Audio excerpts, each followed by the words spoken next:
सतगुरु की महिमा अनंत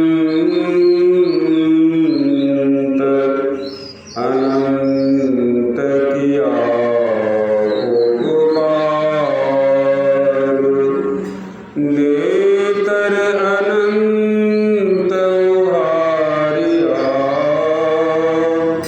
अनंत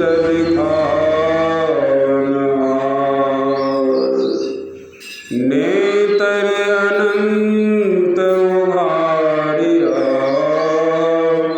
अनंत दिखावनहार।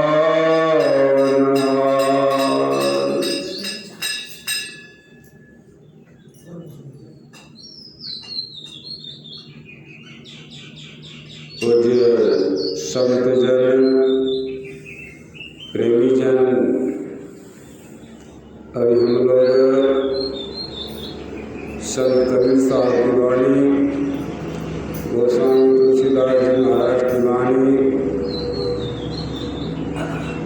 महर्षि में परम जी महाराज की वाणी का पाठ श्रवण किए। पाठ का निचोड़ निकला, गुरु की भक्ति साधु की सेवा दिन कछु नहीं पाएंगे। गुरु की भक्ति और साधु की सेवा, ये क्या है? गुरु की भक्ति है, गुरु ने जैसा कहा वैसा शिष्य किया, यह गुरु की भक्ति है।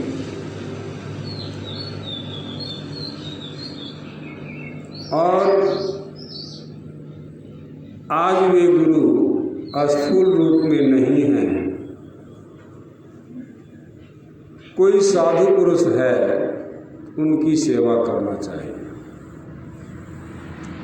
वही गुरु समझ करके उनकी सेवा करनी चाहिए। और सेवा से सभी खुश होते हैं। साधारण से साधारण व्यक्ति का भी कोई सेवा करे, बड़े प्रसन्न होंगे। फिर महापुरुष की सेवा करे तो क्यों नहीं प्रसन्न होंगे?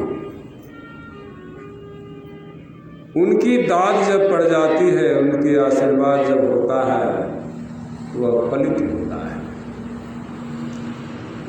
लेकिन हम संसारी मनुष्य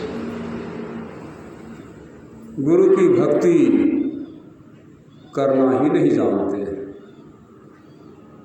और जानते भी हैं तो सुनी सुनाई बात को अमल में लाते हैं।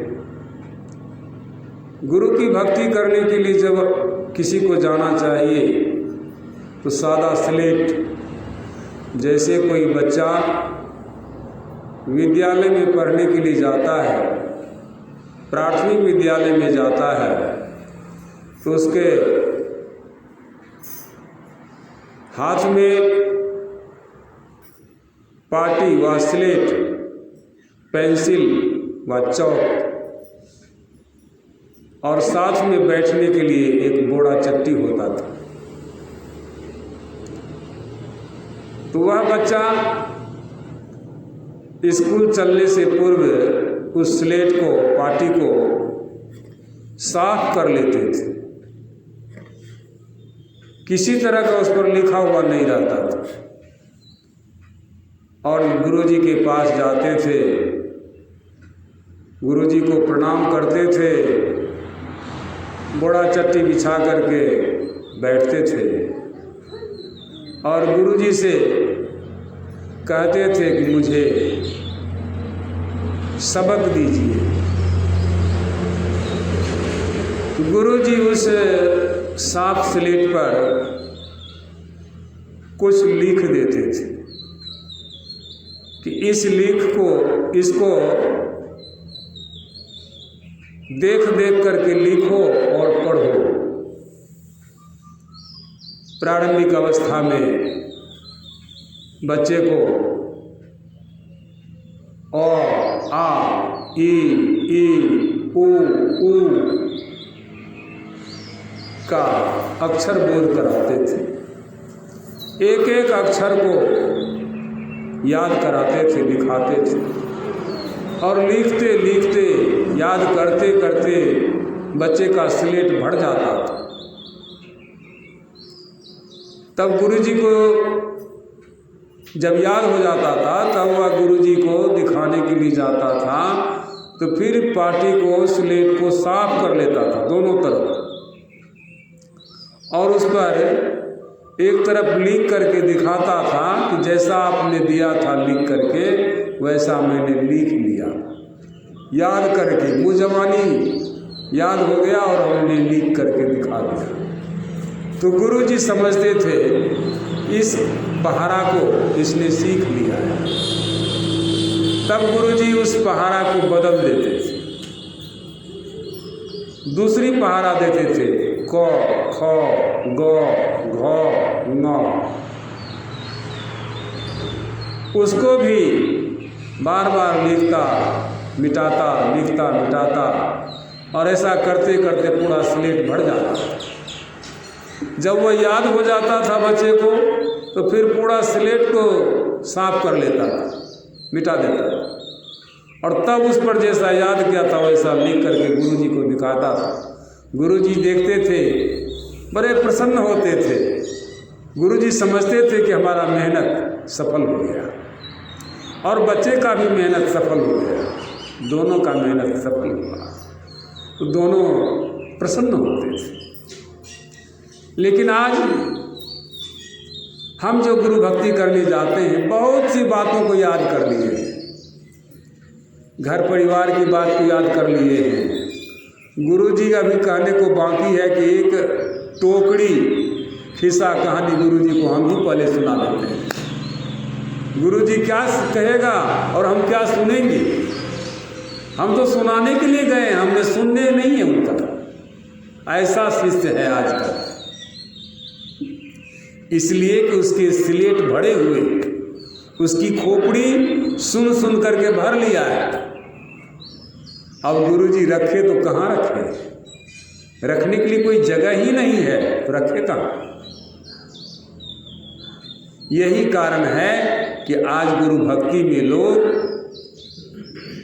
विकलांग है, समर्थ नहीं है, शक्ति नहीं है उसके पास, सादे मन से सादे स्लेट बन करके नहीं जा रहे हैं।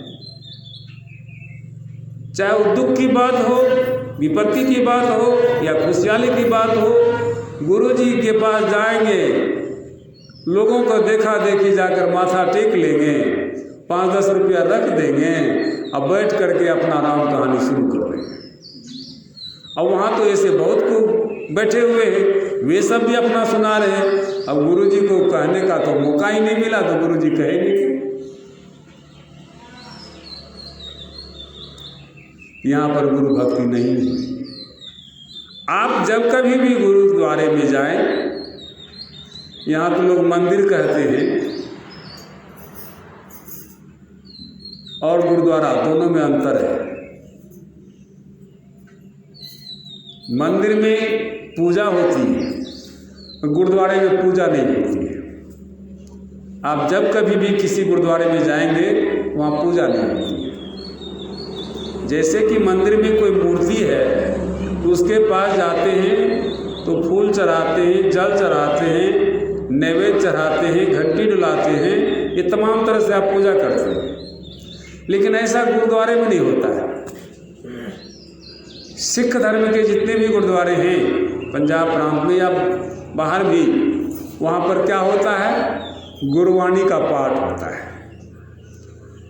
और श्रोता लोग जो जाते हैं सादे स्लेट मन से, कब जाते हैं, 4 बजे सुबह गुरुद्वारा खुल जाता है, उस समय जाते हैं, और खाली नहीं जाते, भरती वे भी जाते हैं। वैसे तो आप पूजा करने के लिए गए, सत्संग मंदिर में गए तो वहाँ तो आप भर करके गए हैं, लेकिन क्या चीज़ भरे हैं, इस स्लेट को भर लिए।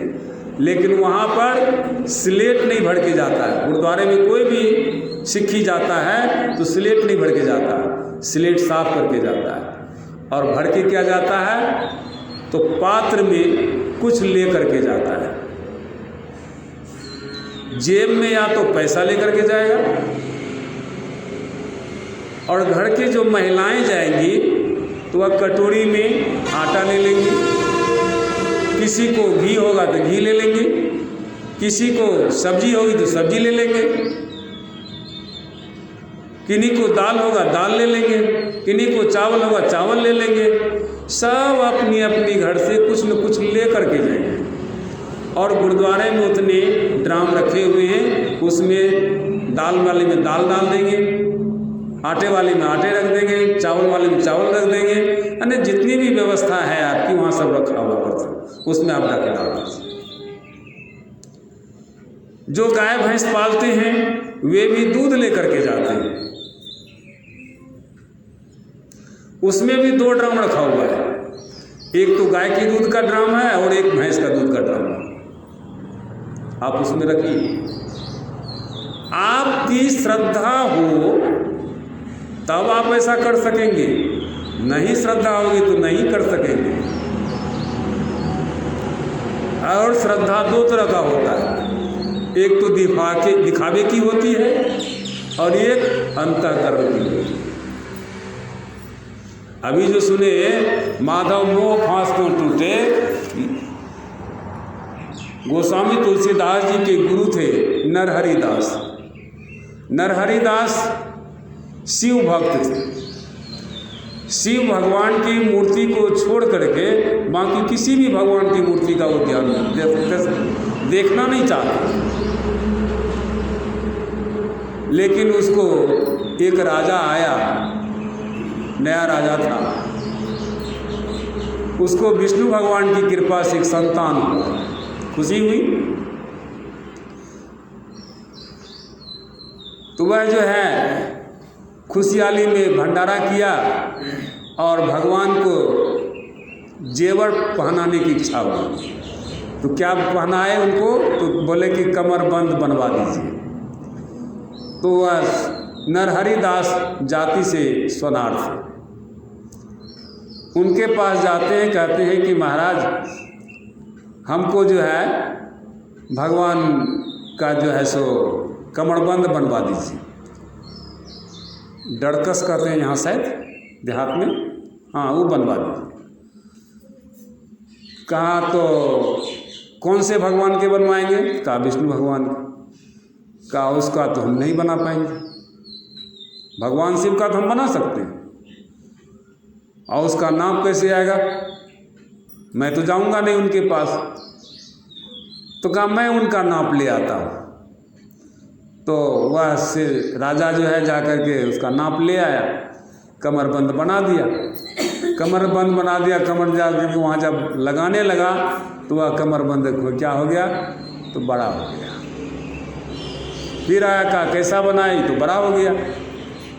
कहा नाप सही नहीं दिए हम, नाप सही से लाई। नाप फिर सही से लाया, फिर बनाया, तो उसके बाद छोटा हो गया। कहा ये कैसे हुआ। कहा महाराज हम कहते हैं ना कि हमसे नहीं बनेगा, और से बना। कहा नहीं मैं आप ही से बनवाऊंगा। कहा ऐसा कीजिए, हमारे आँख पर आप पट्टी बांध दीजिए और मैं खुद अपने से नाप लूँगा। जब नाप लेने गए, अब विष्णु भगवान की मूर्ति है, वहाँ पर भगवान शिव का दर्शन हुआ। अब भगवान शिव का जब दर्शन हो रहा तो पट्टी खोलना पड़ेगा, और जैसे पट्टी खोलते हैं तो वहाँ विष्णु भगवान हो जाते हैं, जैसे पट्टी लगाते हैं तो वहाँ पर भगवान कृष्ण हो जाते हैं, फिर पट्टी खोलते हैं तो भगवान शिव हो जाते हैं। तमाम तरह से उनको तो विचलित करके रख दिया। गोया वे भी एकांगी थे और दूसरे इष्ट को नहीं मानते थे, और उन्हीं का शिष्य हुआ गोस्वामी तुलसीदास। गोस्वामी तुलसीदास जी महाराज भी गए एक दिन मिलने के लिए सूरदास के पास। संत सूरदास भगवान कृष्ण के सेवक थे, पुजारी थे। तो कहते हैं कि गोस्वामी जी आइए आइए, हमारे भगवान का दर्शन कीजिए। अब सोचते हैं कैसे मैं जाऊं, मैं तो भगवान राम के भक्त हूँ, तो मैं भगवान कृष्ण के पास कैसे जाऊँ। तो बड़ा बना करके वहाँ जाकर कहते हैं कि कहा कहो छवि आज की, भले बने हो नाथ, तुलसी शीश तो तब नवे जब धनुष बांध लिए हाथ। मैं तब तक प्रणाम नहीं करूंगा जब तक कि आपके हाथ में मुरली मनोहर है। मैं तो तब प्रणाम करूंगा जब कि आपके हाथ में धनुष्मान होगा। ऐसा था। लेकिन तत्वतः परमात्मा ना तो राम है और ना ही कृष्ण है, ना ही शिव है। तत्वतः तो तत्व है। वह तो स्थूल रूप था भगवान राम का, भगवान कृष्ण का, भगवान शिव का, यह स्थूल रूप था। स्थूल में ये फंस करके अपने को गंवा दिया। लेकिन जब इनको बोध हुआ, आत्म तत्व का जब बोध हुआ, तब कहते हैं कि माधव मोह फांस क्यों टूटे। और वहाँ पर राम नहीं कहते, वहाँ क्या कहते हैं? माधव। और कृष्ण का ही दूसरा नाम है माधव। हे माधव, मोह फांस क्यों टूटे? हमको जो मोह का फांस लगा है ये टूटेगा क्यों, कैसे? इसलिए कि बाहर कोटि उपाय करी, मैंने बाहर में बहुत करोड़ों उपाय किया कि यह मोह टूट जाए, यह मोह टूट जाए, लेकिन नहीं टूटा। अभी अंतर ग्रंथि नहीं छूटे, भीतर का जो गिरा गांठ बना हुआ है वह नहीं छूट रहा है। भीतर का गिरा गांठ छूटेगा स्थूल का, तब न जाकर के भीतर में अपनी आत्मा का पहचान वाला ज्ञान होगा। आगे कहते हैं घृत पूर्ण कड़ाह अंतर्गत, किसी कड़ाह में घी से लबालब भरा हुआ है, उसमें चंद्रमा की परछाई आ रही है, प्रतिबिंब दिखाई दे रहा है, और हम चाहते हैं उसको जला दें, उस प्रतिबिंब को जला दें। तो क्या करते हैं? तो नीचे ईंधन अनल लगाई कल्प सत, कल्पों तक, 7 कल्प तक मैंने उसको जलाने का कोशिश किया, फिर भी वह शशि प्रतिबिंब नहीं जला। अवटत नाश न पावे, बहुत अवटा लेकिन नाश नहीं हुआ। तर कोटर महावस विहंग, पेड़ के खोडर में पक्षी रहती है, और हम क्या करते हैं? पक्षी को मारना है, लेकिन करते क्या है? तो वृक्ष को काटते हैं। कभी पक्षी मरेगा? अरे उसको ठोकर लगेगा, आवाज होगी, भाग जाएगा, उड़ जाएगा वहां से। साधन करिए विचारहीन, भजन जो करते हैं लेकिन विचारहीन करते हैं, विचार करके नहीं करते। सत्संग योग में आपके लिखा हुआ है सबसे पहले क्या करना चाहिए? सत्संग करने से पहले बुद्धि योग करना चाहिए, बुद्धि से जोड़ करके काम करना चाहिए। अगर बुद्धि से जोड़ करके काम नहीं करेंगे तो काम बिगड़ जाएगा। जैसे एक बार की घटना है, महर्षि दयानंद सरस्वती किसी सदगृहस्थ के घर में ठहरे हुए थे। सत्संग का कार्यक्रम होता होगा, ठहरे हुए थे, लेकिन उसके विरोधी गांव में बहुत लोग थे। संत के प्राय विरोधी ही होते, क्यों? तो वे सत्यवादी होते, और सत्यवादी होने के नाते वे अकेला होते। सत्य एक होता है और अकेला होता है, ये बात को जान लीजिए। लेकिन असत्य जो है बहुत होता है, और उसका संग देने वाला भी झूठा की संख्या अधिक होता है। तो क्या किया कि एक आदमी का सिर छिलवा दिया, मुंडन करा दिया, उसके ऊपर कालिक चूना लगा दिया, गले में जूता की माला पहना दिया, और भगवा वस्त्र, लाल रंग का वस्त्र जो कि महर्षि दयानंद सरस्वती को था वैसा ही पहना दिया, और गदहा पर उल्टे पीछे मुंह घुमा करके बैठा दिया। उसके छाती पर लिख दिया कि मैं दयानंद सरस्वती हूँ, और 10-20 लड़के पीछे से लगा दिए। उसके विरोध में शोर मचाते जा रहे थे। पूरे गांव में उसका जुलूस काट रहा था। तो जुलूस करते करते जो है वह उस किसान के घर से गुजर रहे थे, तो हल्ला जो हुआ तो किसान बाहर निकल करके देखता है, तो उसमें हल्ला करता है बच्चे लोग कि दयानंद सरस्वती मुर्दाबाद, दयानंद सरस्वती मुर्दाबाद, ऐसे करता है। तो वह दौड़ के जाता है, कहते हैं दयानंद सरस्वती से कि महाराज आपका लोग जो है ऐसे ऐसे करता है। कहा वो ठीक करता है। महर्षि दयानंद सरस्वती ने कहा वह ठीक करता है, वह नकली दयानंद सरस्वती का यही होना ही चाहिए। असली दयानंद सरस्वती तुम्हारे घर में बैठा हुआ है ना जी। कहाँ? कहा बस तुम इतने में संतोष कर लो। वो नकली दयानंद सरस्वती है इसलिए उसको ऐसा करता है। नकली दयानंद सरस्वती जो भी ऐसा बनेगा उसका यही दशा होगा, और असली का ऐसा दशा नहीं होगा। आज किसी राजनेता का लोग विरोध करते हैं तो क्या करते हैं, उस नेता का जैसा पोशाक होता है वैसा एक खड़ का मुखड़ा बना लेता है और उसमें कुर्ता पहना देता है, पैजामा पहना देता है, टोपी पहना देता है, और जो है सो उस पर लिख देता है हम अमुक नेता हैं, और उसको बीच चौराहे पर ले जा करके डंडा से पीटता है, भद्दी भद्दी गाली देता है, और अंत में उसमें आग लगा देता है। अब बताइए, नेता तो अपने जगह पर बैठा होगा, अपने जगह पर काम करता होगा, लेकिन यहाँ जो जलाया तो उस नेता को जलाया कि नेता का पुतला को जलाया? उससे नेता को क्या फर्क पड़ा? नेता ने तो सुना भी नहीं कि गाली दिया कि क्या दिया, नेता तो देखा भी नहीं कि उसको जला दिया कि डंडा मारा। लेकिन ये सब क्या हुआ? असत्य हुआ, सत्य तो हुआ नहीं। ठीक उसी तरह से हम किसी मूर्ति के पास, किसी तस्वीर के पास जाकर के आरजू करते हैं, मिनती करते हैं, या क्या? वही नेता वाली हाल है, वही नकली दयानंद सरस्वती वाली हाल है। असली दयानंद सरस्वती तो आपके हृदय में बैठा हुआ है, परमात्मा तो आपके हृदय में बैठा हुआ है। असली नेता अभिनायक तो आपके हृदय में बैठा हुआ है, आत्मा। आपने उसके तरफ कभी गया नहीं, और किधर गए तो बाहर। वही कहते हैं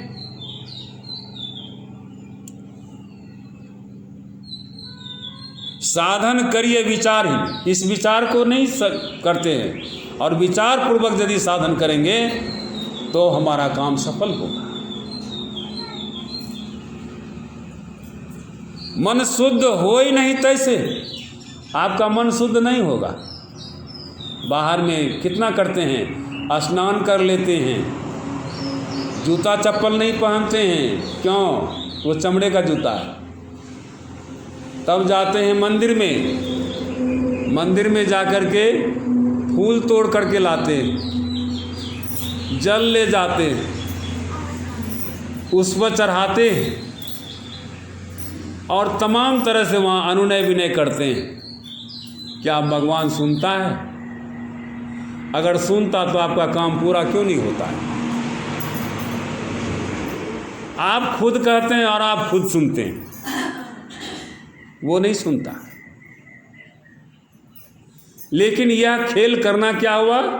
झूठ ये खेल करना हुआ।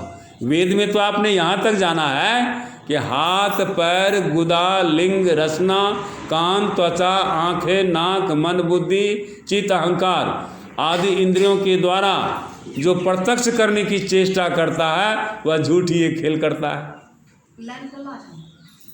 नहीं सर, हाँ, तो ये झूठी खेल करते हैं। यहाँ पर विचार करना चाहिए ना, हमको झूठा करना कि सत्य करना है। हम सत्संग करने आए हैं तो सत्संग न करेंगे कि सत्संग में आकर के भी झूठे काम करेंगे? झूठा काम नहीं करना। इसीलिए गुरुद्वारे में गुरबाणी का जो पाठ होता है उसको बड़े ख्याल से लोग सुनते हैं, और सुन करके वहाँ से उसको जीवन में उतारने का कोशिश करते हैं और वहाँ कोई काम नहीं होता है। हाँ, साधु की सेवा भी वहाँ होता है। साधु की सेवा से तात्पर्य आए गए के लिए व्यवस्था होती है।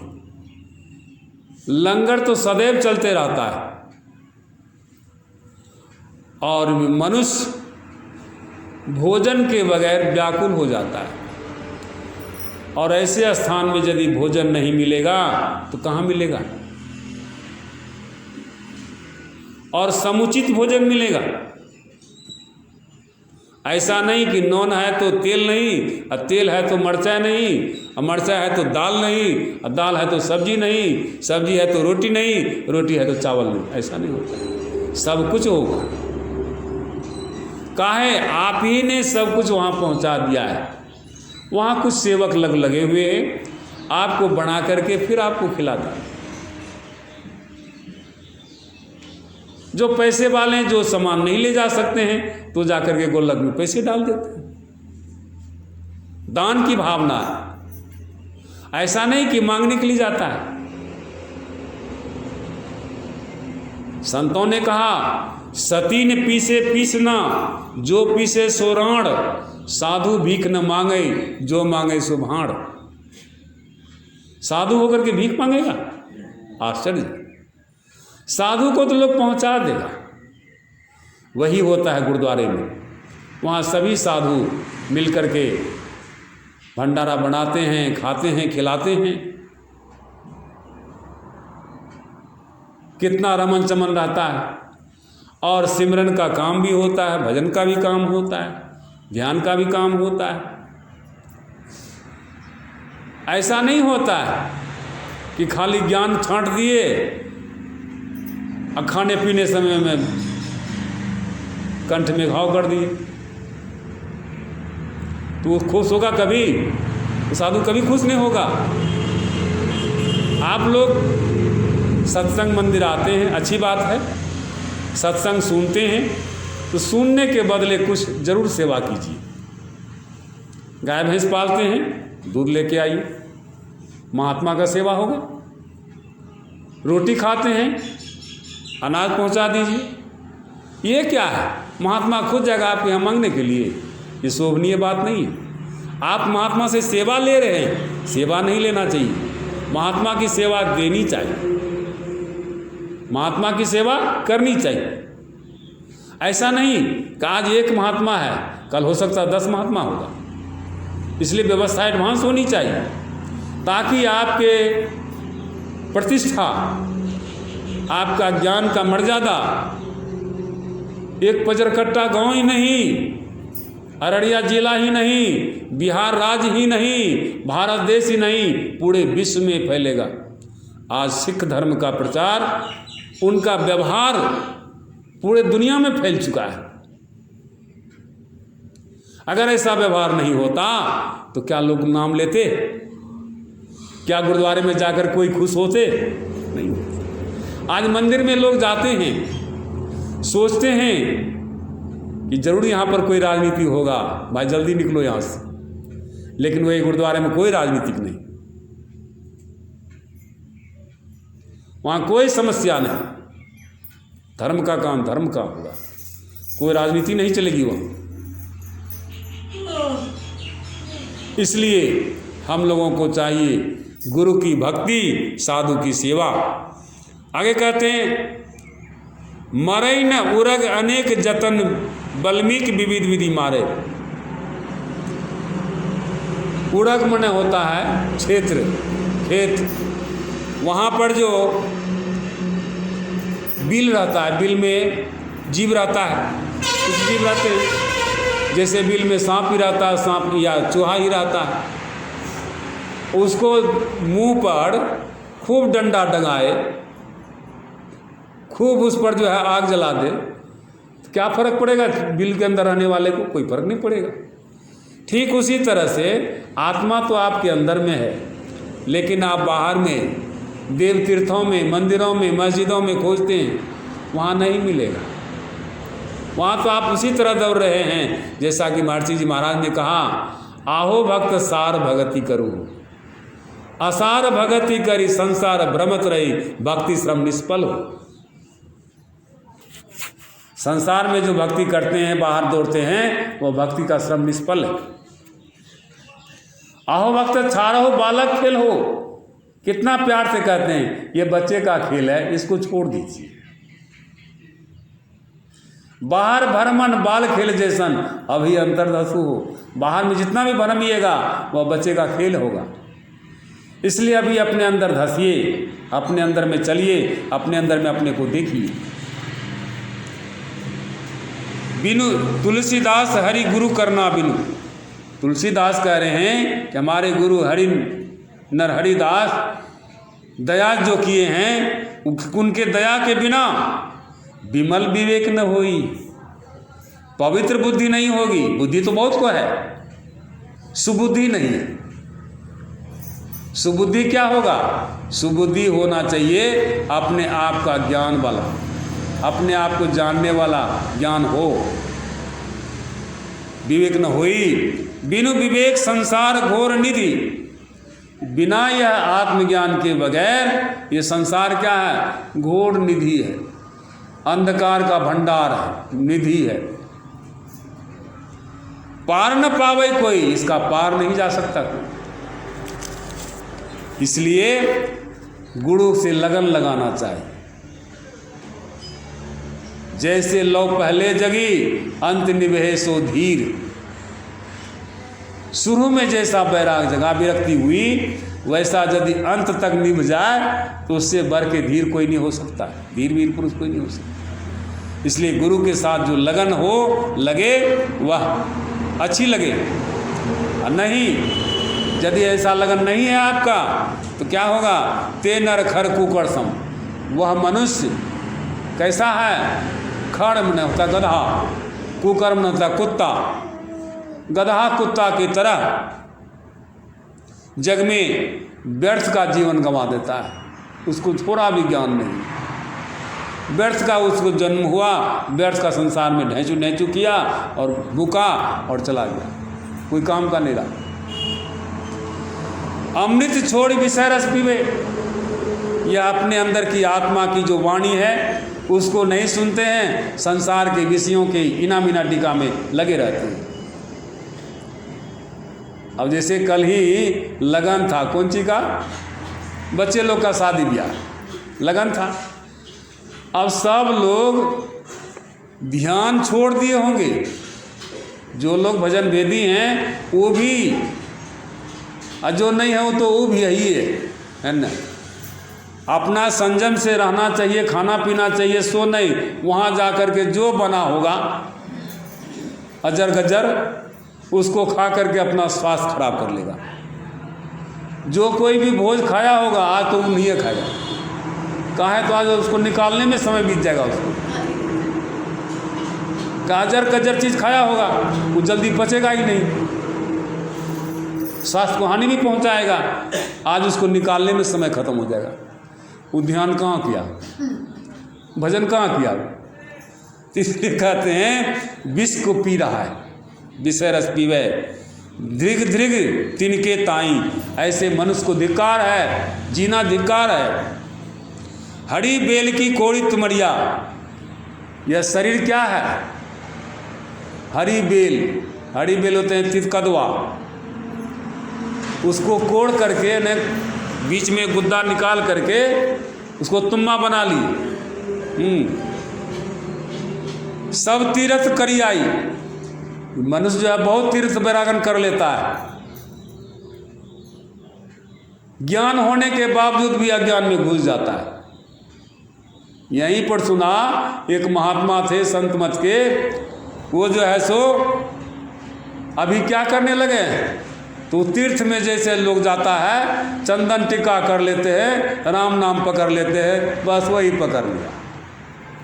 ये क्या हुआ? सब तीर्थ करी आई और जगन्नाथ के दर्शन करके। जगन्नाथ भगवान आपके अंदर में है, परमात्मा आपके अंदर में है। दर्शन नहीं किए, लेकिन बाहर में जो जगन्नाथ भगवान था उड़ीसा में, उसका जाकर दर्शन कर लिए। अंतिम दर्शन होता है जगन्नाथ भगवान का, है ना। अजहुण गई करवाई, लेकिन इस कदवा का करवाई नहीं गया है। उसमें परसों पानी रखिए, पीजिए तो तीते लगेगा। कितना वो साफ कर लीजिए, कितने तीर्थ में उसको धोए होंगे, लेकिन फिर भी उसमें पानी रखिएगा तो भी तीते लगेगा। जैसे फूल उजाड़ को लागे, जंगल में जो फूल फूलता है तो कौन काम का है? कोई काम का नहीं है। अगर गांव समाज में फूल फूलेगा, लोग तोड़ करके बच्चे की बुद्धि के मुताबिक भी भगवान के मूर्ति पर, फोटो पर चढ़ा देगा, जैसा लोग चढ़ाते हैं। एक तो काम हुआ। लेकिन जंगल में जब फूल करके गिर गया तो कौन काम हुआ? बिना स्वार्थ का चला गया। बिन स्वार्थ झरी जाए, ऐसा मनुष्य बिना स्वार्थ का ही झर के चला गया।